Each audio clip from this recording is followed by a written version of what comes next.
Hello friends, मैं गीता अरोड़ा स्वागत करती हूँ आपका अपने यूट्यूब चैनल पर। आज मैं आपके लिए क्या लाई हूँ? आज मैं आपके लिए लाई हूँ केवीएस स्ट्रेटेजी, जो मोस्ट अवेटेड वैकेंसी अभी इस साल की होने वाली है, क्योंकि डीएसएसबी की अभी कोई पिछले एग्जाम्स ही नहीं हो रहे। और केवीएस हमें पता है कि जब जो है हरकत में आता है तो अपना एग्जाम कंडक्ट कराने तक जल्दी जल्दी जो है सारे प्रोसेस को कंप्लीट करता है, इतना टाइम नहीं लेता। और ये कंफर्म है कि इसी साल जो है केवीएस की वैकेंसी आने वाली है। अब किस दिन आएगी ये नहीं पता, लेकिन आ रही है, ये जो है इस बात के लिए हम श्योर हैं। अब उस एग्जाम को क्लियर करने की हमारी स्ट्रेटेजी क्या होनी चाहिए, वो स्ट्रेटेजी और जीरो से टॉप तक आपको क्या करना है, कितनी चीजों पर ध्यान देना है, क्या क्या पढ़ना है, कितना पढ़ना है, एग्जाम पैटर्न क्या है, सिलेबस क्या है, वो आपको यहाँ इस वीडियो में मैं बताने वाली हूँ। यहाँ तक कि आपका डेली प्लान भी मैं यहाँ आपसे डिस्कस करने वाली हूँ।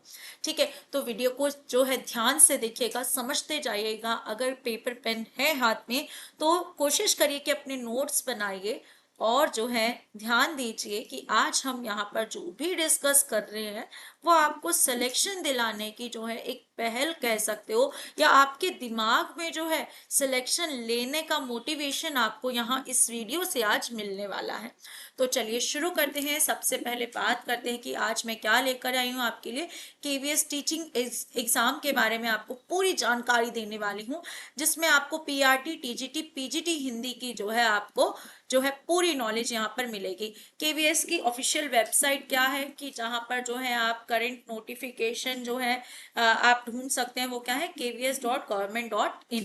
अब एग्जाम पैटर्न क्या है, कितने मार्क्स का एग्जाम होता है, तो एग्जाम हमारा होता है 180 मार्क्स का, और 180 मार्क्स में हर क्वेश्चन आपका 1 नंबर का होता है। और सबसे बड़ी बात क्या है कि यहाँ पर नेगेटिव मार्किंग नहीं होती। ठीक है, तो नेगेटिव मार्किंग नहीं होती। ये दोनों तरीके से आप इसको सोच सकते हैं कि अच्छा भी है और बुरा भी है। कंपटीशन जो है टफ भी हो जाता है, कई बार जो है बिना पढ़े हुए भी लोगों के तुक्के लग जाते हैं। ठीक है, और पढ़ा हुआ कई बार लोग गलत कर देते हैं, तो ये इसके प्रॉस एंड कॉन्स दोनों होते हैं। रिटर्न एग्जाम कहें तो 180 मार्क्स का होता है रिटर्न एग्जाम। बाकी जो है आपका 60 मार्क्स का रिटर्न एग्जाम करने के बाद जो है 60 मार्क्स का आपका जो है क्या होता है, इंटरव्यू होता है और टीचिंग डेमो होता है। टीचिंग डेमो क्या होता है कि आपसे बोर्ड पर आपसे कोई टॉपिक देकर आपको पढ़ाने को कहा जाता है। ठीक है, तो आप उस टॉपिक को कितने अच्छे से जो है प्रेजेंट करते हैं कि बच्चों को अच्छी से समझ आ जाए, उसके अकॉर्डिंग आपके मार्क्स लगते हैं। ठीक है, तो यहाँ पर जो है क्या बात करते हैं कि सबसे पहले कट ऑफ की एक छोटी सी बात कर लेती हूँ। कट ऑफ यहाँ पर जो है बहुत हाई रहने वाली है इस बार, क्योंकि 160 प्लस का टारगेट आपको इसके लिए रखना पड़ेगा, तभी आप जो है इस कट ऑफ से जो है बिल्कुल सेफ होकर निकलेंगे। ये आपको ध्यान रखना है। 180 मार्क्स जो है रिटर्न एग्जाम की कट ऑफ बता रही हूँ, जिसमें आपको 160 अबव जो है गेन करने ही है। अब इसको देखकर घबराना नहीं है कि हमारे कैसे आएंगे 160, ये तो इम्पॉसिबल है। बिल्कुल इम्पॉसिबल नहीं, ये सब पॉसिबल है अगर आपकी जो है प्रिपरेशन को सही डायरेक्शन मिले। बिना डायरेक्शन के जब भी हम काम करते हैं ना तो वो अधूरा ही रहता है।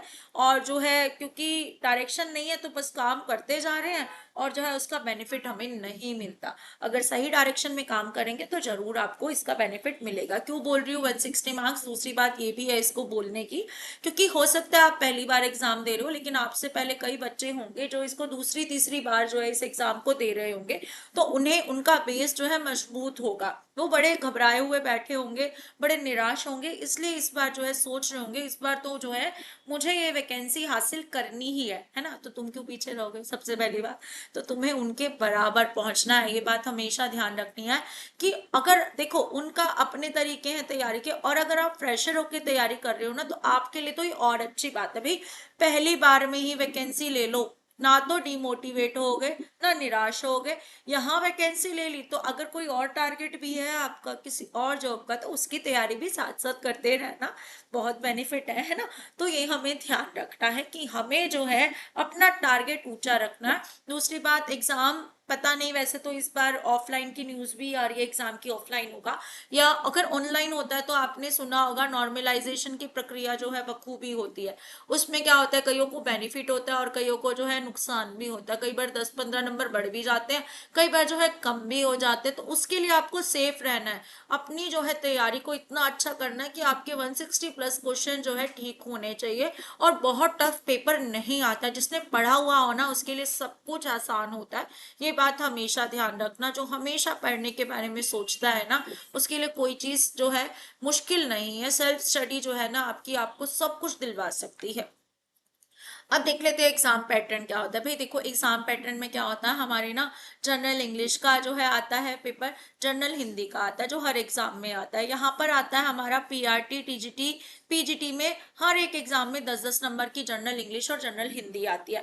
अभी ना ये समझ लो, आगे बताऊंगी भी कहाँ से तैयारी करनी है, तो जल्दबाजी मत करना, आराम से वीडियो देखो बिल्कुल और एंड तक जरूर देखना और बताना कि आपको जो है क्या क्या समझ आया। ठीक, इसके बाद है जनरल नॉलेज और करंट अफेयर्स है, ये हमारे जो है 10 नंबर के हर एग्जाम में आते हैं।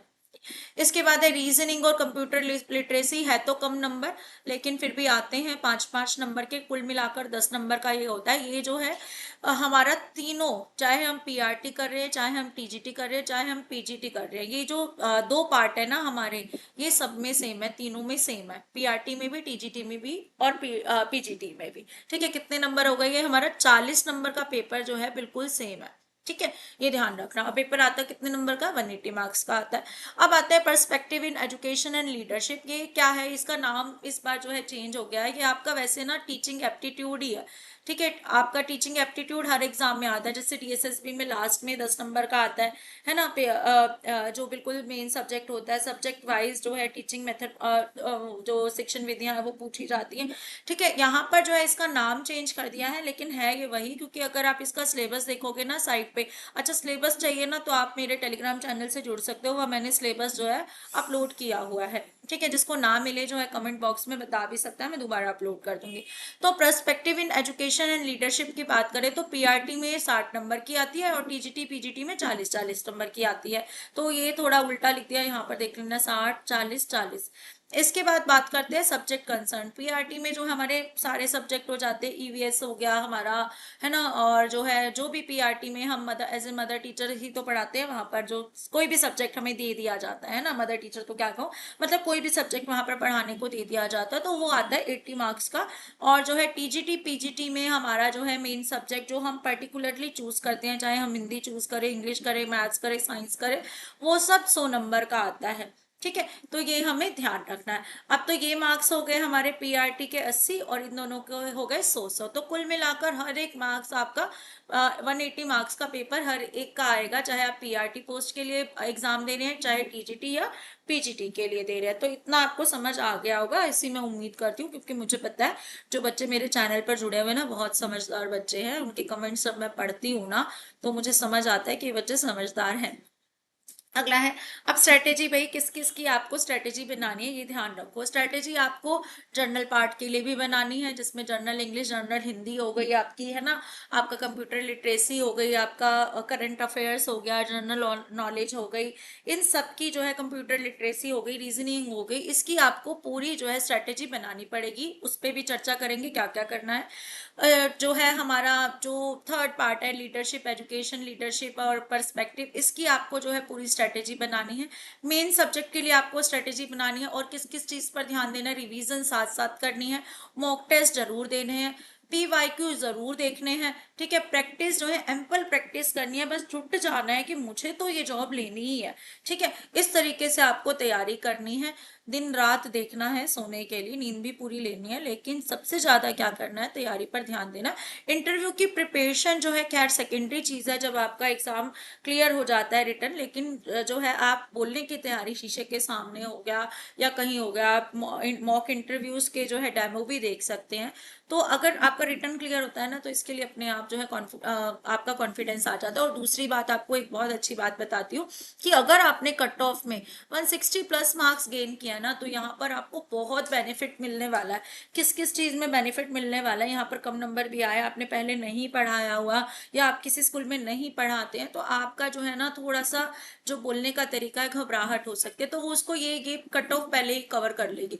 दूसरा, अगर अच्छी कट ऑफ लाते हैं ना, तो आपको पता है केवीएस की जो पोस्टिंग होती है ना, ऑल ओवर इंडिया होती है। ठीक है। अब यहाँ पर अगर आप अच्छी कट ऑफ लेते हैं, तो आपको अपनी मनपसंद पोस्टिंग मिल सकती है, ये बात ध्यान रखना। तो कट ऑफ लाने के एक बार अच्छे से रिटर्न क्लियर करने के ना बहुत सारे फायदे हैं, तो ये आपको ध्यान देना है।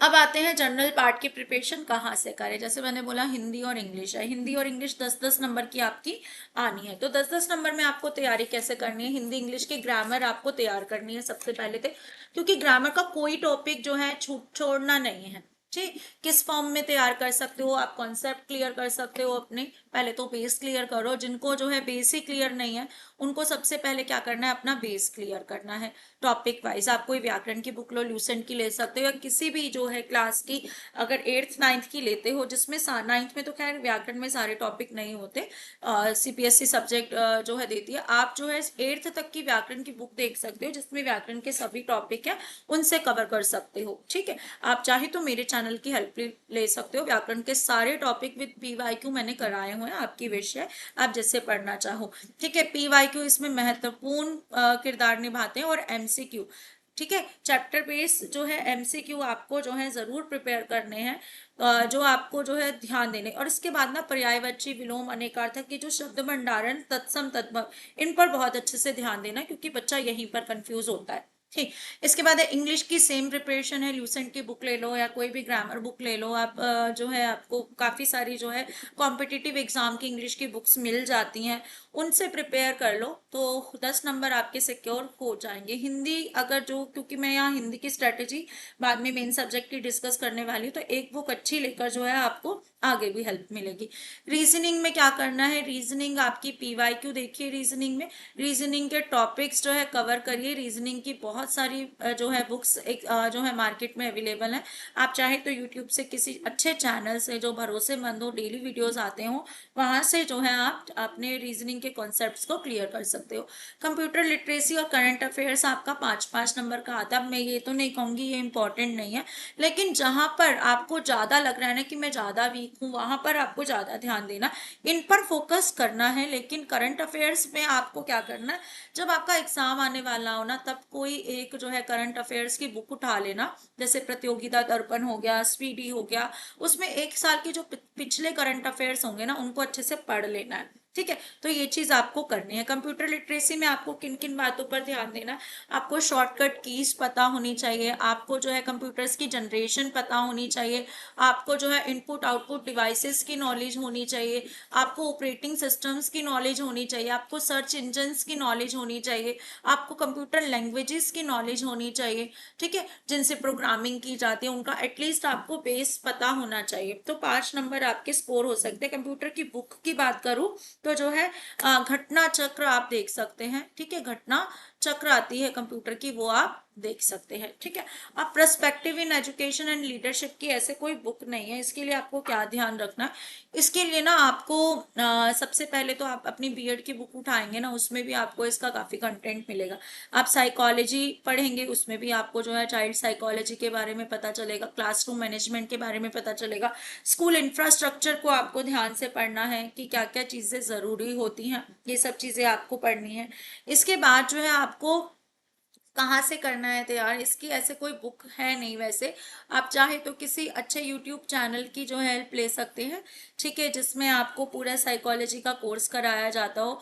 और अगर बुक की बात करूँ तो बीएड की बुक हो गई, या फिर एक प्रतियोगिता दर्पण की साइकोलॉजी की बुक आती है, आप उसकी हेल्प ले सकते हो।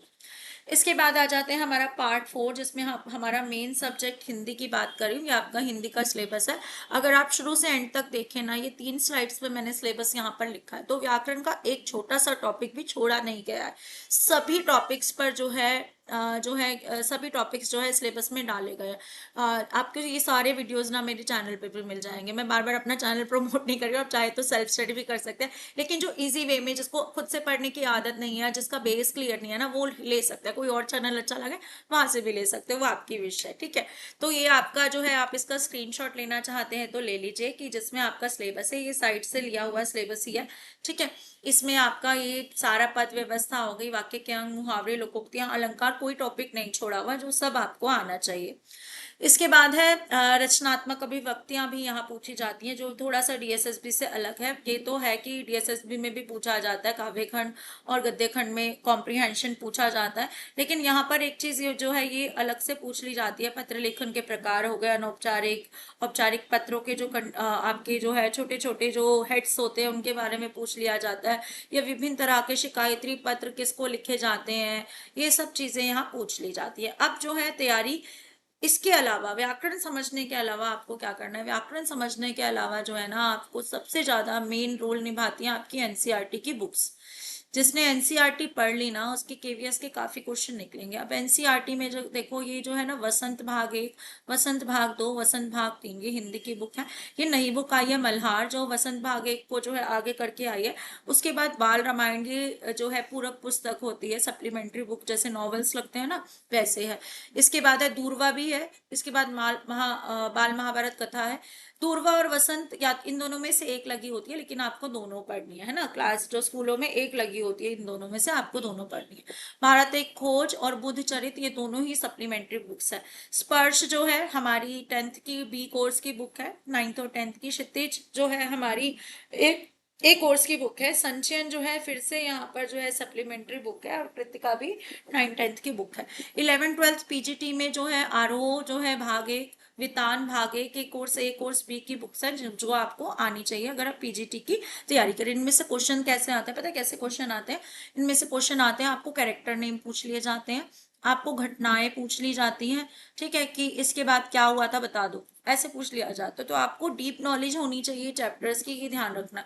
इनमें से कई बार कॉम्प्रिहेंशन आ जाता है, ठीक है, अपठित गद्यांश की तरह आपके सामने आ जाता है, तो ये ध्यान रखना है। उसके बाद जो है क्या चीजें आपको पढ़नी है, इनके आगे ना लेखक परिचय दिए होते हैं, हर चैप्टर को शुरू करते हैं। अगर आपने देखा हो, अपने छोटे भाई बहनों की बुक्स देख लेना, उनमें लेखक परिचय होते हैं। लेखक परिचय में एक तो उनका जन्म और मृत्यु हो गई, और उनकी रचनाएं उन्होंने कौन कौन सी लिखी हैं, किस युग से संबंध रखते हैं ना, वो सब जानकारी होती है, तो आपको पढ़नी है। देखो, कोई भी एग्जाम इजी नहीं होता, इतना सिलेबस देख के घबराना नहीं है। व्याकरण जो है बहुत टफ नहीं है, आप ध्यान से पढ़ोगे तो आ जाएगी। जो मेन फोकस करना है ये आपको पढ़ने से ही आएगा। अब इसके लिए सोर्स क्या है, कि ये बुक्स खरीदनी थोड़ी ना है, जो खरीद सकते हैं, जिनको मिल जाती है, वो भी खैर महंगी बुक्स नहीं है। जो कंप्यूटर पर या फोन पर ज्यादा अपनी आंखों को स्ट्रेस नहीं देना चाहते, तो सेकंड हैंड भी ये बुक्स आपको मार्केट से मिल जाती हैं, ठीक है। कितने कितने की मिल जाएंगी, 50 रुपए की मिल जाएगी एक बुक, तो सोच लो सारी बुक्स में लगा लो, आपके 300-400 रुपए जो है, या 500-600 रुपए खर्च होंगे मुश्किल से, इतने तो आप एक बुक लेने में खर्च कर देते हो। अगर वो नहीं है, नहीं करने खर्च, नहीं पता मूड कब बदल जाए, है ना, तो एनसीईआरटी की ना ऐप आती है एनसीईआरटी की पूरा, ठीक है, लोगो बना होता है मैरून से कलर का, वो डाउनलोड कर लो, उसमें सारी बुक्स आपको ऑनलाइन पीडीएफ फॉर्म में मिल जाएगी, ठीक है। अब आ जाते हैं कि क्या करना है हमें। मैं आपके लिए लाई हूँ 90 डेज का प्लान, भाई इसे फॉलो करना है तभी जो है जॉब मिलेंगी। कैसे करना है 90 डे का प्लान फॉलो? सबसे पहले तो भाई, सबसे बड़ी बात है ना, मोटिवेट रहना है। और मोटिवेशन कौन दे रहा है आपको? मैं दे रही हूँ, तो मुझसे जुड़े रहना। दूसरी बात है पॉजिटिव रहना है। पॉजिटिव रहना बहुत जरूरी है। जो नेगेटिविटी से भरा हो उसका तो एग्जाम क्या कुछ ना क्लियर हो, ठीक है, तो पॉजिटिव रहना है, ठीक है। जैसे मैं पॉजिटिव हूँ, ये वाला वीडियो जो है ना मेरा वायरल हो जाएगा, आप लोग ही हेल्प करेंगे, थोड़ी सी ज्यादा पॉजिटिव हूँ, लेकिन जो है कर देना भाई, है, ठीक है। मोटिवेशन और पॉजिटिव, ये दोनों चीजें। और सबसे बड़ी बात पता है, अपना एक नारा बना लो जीवन का, एक मूल मंत्र बना लो। किसी ने मुझे बताया था, मुझे बहुत अच्छा लगा था, पढ़ने के बहाने ढूंढने हैं। क्या ढूंढने हैं? पढ़ने के बहाने ढूंढने हैं। और खुद से कभी हार नहीं माननी, खुद से कभी हार नहीं माननी। जब हम मन में ही हार मान लेंगे ना, तो क्या है, जीत हमें मिलेगी ही नहीं। जीत कहेगी तू तो पहले से ही हार के बैठा हुई, क्या करेगा मुझे लेकर। तो ये दो चीजें हमें ध्यान रखनी है। पढ़ने के बहाने ढूंढने, कोई कह रहा है मार्केट चल ले, शादी में 4 दिन बिता कर आते ही करना है, तो कहना नहीं भाई मुझे पढ़ना है, मुझे तो पढ़ना है, ठीक है। जहां मौका मिले वहां अपना पढ़ने का जो है एक सोर्स ढूंढ के पढ़ने लग जाना। ठीक, अब 90 डेज के प्लान में क्या क्या करना है सुन लो अब, ठीक है, अच्छे से कान खोल के सुन लो, चाहे स्क्रीनशॉट लेना चाहते हैं तो स्क्रीनशॉट ले लो। तो सबसे पहले 30 दिन हमें क्या करना है, सबसे पहला काम होता है जब भी हम फ्रेशर की तरह कोई एग्जाम देते हैं ना, सबसे पहले हमें क्या करना होता है, पाठ्यक्रम की समझ, यानी कि सिलेबस। सिलेबस हमें क्या है, अच्छे से छांटना है, उसके जो है सोर्सेस या रिसोर्सेज जो है कलेक्ट करने हैं। जैसे मैंने आपको ऐप बता दी, बुक बता दी, किसी से ले लो, कुछ कर लो, तो रिसोर्सेज इकट्ठे होने चाहिए हमारे पास, तभी पढ़ने का मन करता है। ठीक है, उसके बाद है क्या समझना है हमें, क्वेश्चन पेपर पैटर्न, पीवाईक्यूज जिसमें जो है इंपॉर्टेंट रोल करते हैं, चाहे आपको उत्तर ना आए, आपको डिमोटिवेट नहीं होना है। वो आप किस लिए देख रहे हो पीवाईक्यू, आप इसलिए देख रहे हो कि आपको पता चले भाई मुझे किस किस एरिया में फोकस करना है, एग्जाम का जो है कैसा पैटर्न आता है। मुझे कैसे पता चला कि भाई एनसीईआरटी के डीप क्वेश्चन आते हैं, पीवाईक्यू ही तो देखे हैं मैंने, तभी तो पता चला है मुझे कि एनसीईआरटी की बुक के चैप्टर के बीच से क्वेश्चन आते हैं। ठीक है, तो ये हमें ध्यान रखना है। व्याकरण के ऑल टॉपिक्स की अच्छी प्रिपरेशन करनी है। ठीक है, जो आपको इनमें ना गलती नहीं करनी, व्याकरण तो आपकी कॉन्सेप्चुअल है, जिसका बेस क्लियर है ना, वो व्याकरण में गलती नहीं करता है ना, तो यहाँ पे आपको गलती का चांस नहीं लेना है। अपठित गद्यांश पद्यांश का अभ्यास करना है। आप जो है काफी आपको गद्यांश आपको ऑनलाइन भी मिल जाएंगे, कर सकते हो। ठीक है, पीवाईक्यूज में भी मिलेंगे। जो सबसे ज्यादा जहां कंफ्यूज होने वाला है, जो मैंने अभी पहले भी बताया था, ये शब्द है, इसमें तत्सम तद्भव शब्द भी जोड़ लो कि आपको उन पर भी ध्यान देना है। एक बहुत अच्छा वीडियो मैंने तत्सम तद्भव का डाला हुआ है। ठीक है, तो ये ध्यान रखना। इसके बाद है, ये पहले ही बता चुकी हूँ, 6 से 12 की एनसीईआरटी की हिंदी बुक्स जो है आपको अच्छे से पढ़नी है, उनके लेखकों और उनकी रचनाओं को याद करना है। ठीक है, आप जो है आते हैं अगले 30 दिन क्या करना है। पहले 30 दिन आपने ये किया, पढ़ना भी शुरू कर देना भाई, ये नहीं कि बस सिलेबस समझ लो, ये नहीं।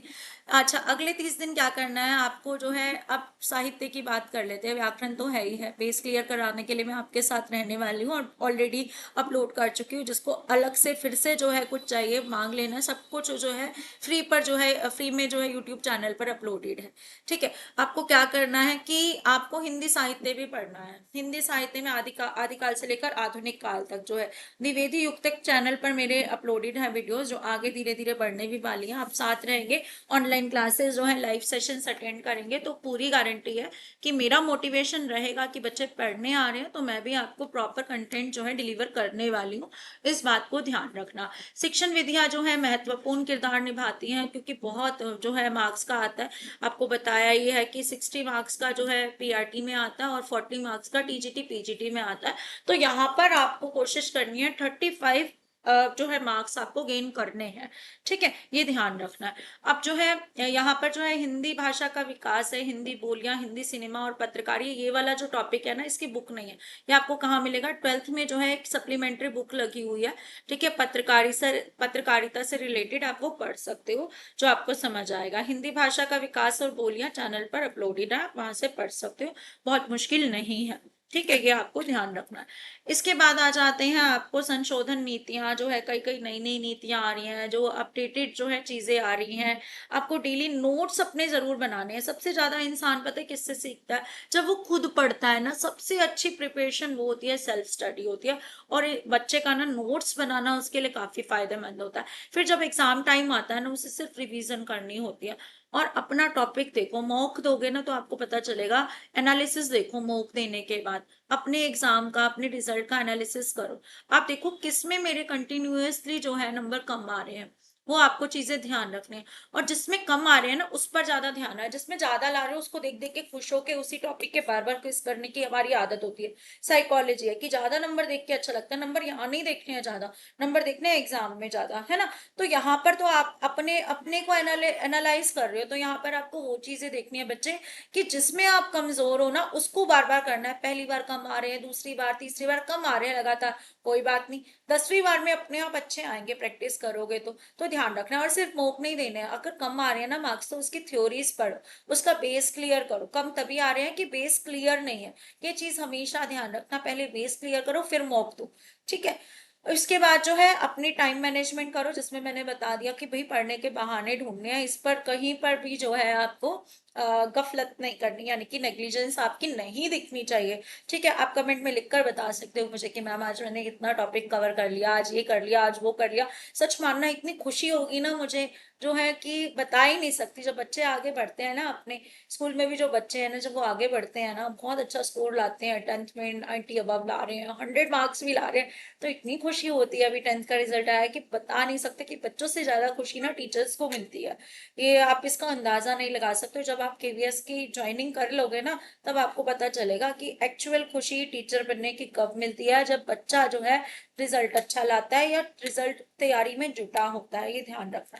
इसके बाद बात करते हैं टाइम मैनेजमेंट डेली का क्या करना है। देखो, नए विषय जो भी है आपके, टॉपिक जो है उन पर ध्यान देना है। रोज एक नया टॉपिक आपको पढ़ना है और इसकी एम्पल प्रैक्टिस करके छूटना है। ठीक है, प्रैक्टिस सेट तो हो ही गए, मॉक टेस्ट हो गए, नोट्स बनाने हैं। ठीक है, नीतियां देखनी है, और करंट अफेयर्स तो बता चुकी हूँ, शिक्षण विधियां, ये डेली अपने रूटीन में आपको शामिल करना है। ठीक है, बाकी जो डेली रूटीन वो बनाना है जिससे आप फॉलो कर सको। ऐसा जो है आपको कोई भी प्लान नहीं बनाना जो आपकी बॉडी को, आपके टाइम को सूट ना करता। उससे क्या होगा, आप फॉलो कर नहीं पाओगे और जो है नेगेटिविटी बढ़ती जाएगी। आपके पास दिन में अगर 5 घंटे है ना पढ़ने के, भाई हो सकता है कुछ आप में से जॉब कर रहे हो सकता है जो है उनके ऊपर बहुत सारी जिम्मेदारियां हो सकता है कुछ मैरिड हो, कुछ हो, है ना। तो उनको क्या करना है, जितने आवर्स उनके पास फ्री है ना पढ़ने के लिए, जब उन्हें डिस्टरबेंस ना हो, उतने आवर्स का प्लान बनाओ। भागा दौड़ी नहीं करनी, दिमाग पे प्रेशर नहीं डालना कि मुझे तो इतने घंटे पढ़कर ही सिलेक्शन मिलेगा, ये कहीं नहीं लिखा हुआ। कभी भी क्वांटिटी मैटर नहीं करती है किसी चीज की। क्या मैटर करती है बताओ? क्वालिटी मैटर करती है। 2 घंटे पढ़ो, अच्छे से पढ़ो, या ना कि 10 घंटे किताब लेके बैठे रहो और दिमाग कहीं और चलता हो। ये आपको नहीं करना है। ठीक है, तो ये चीज ध्यान रखनी है। जुड़े रहना है अपने टीचर्स के साथ। आपको जहां पढ़ना अच्छा लगता है, जिस चैनल पर पढ़ना अच्छा लगता है, आपको सेल्फ स्टडी करनी अच्छी लगती है, वहां जुड़ो। लेकिन इस बार सोच लेना कि इस बार जो दूसरी तीसरी बार एग्जाम दे रहे हैं, उनको भी इस बार जो है एग्जाम क्लियर करना है। जो पहली बार दे रहे हैं उनके लिए तो ये है कि भाई इस बार कर लेना है, आगे की चिंता ही नहीं करनी। क्योंकि नौकरियां आप देख रहे हो कैसे कैसे आ रही है, कितने कितने सालों में आ रही है, किसी और पर निर्भर नहीं करना। ठीक है, उम्मीद है कि आपको जो है ये स्ट्रेटेजी पसंद आई होगी। इसको शेयर करना, मेरा मोटिवेशन बढ़ा देना, पहले भी बोल चुकी हूँ, और हंसते हंसते खुश होकर अपनी तैयारी में जुट जाना। Thank you.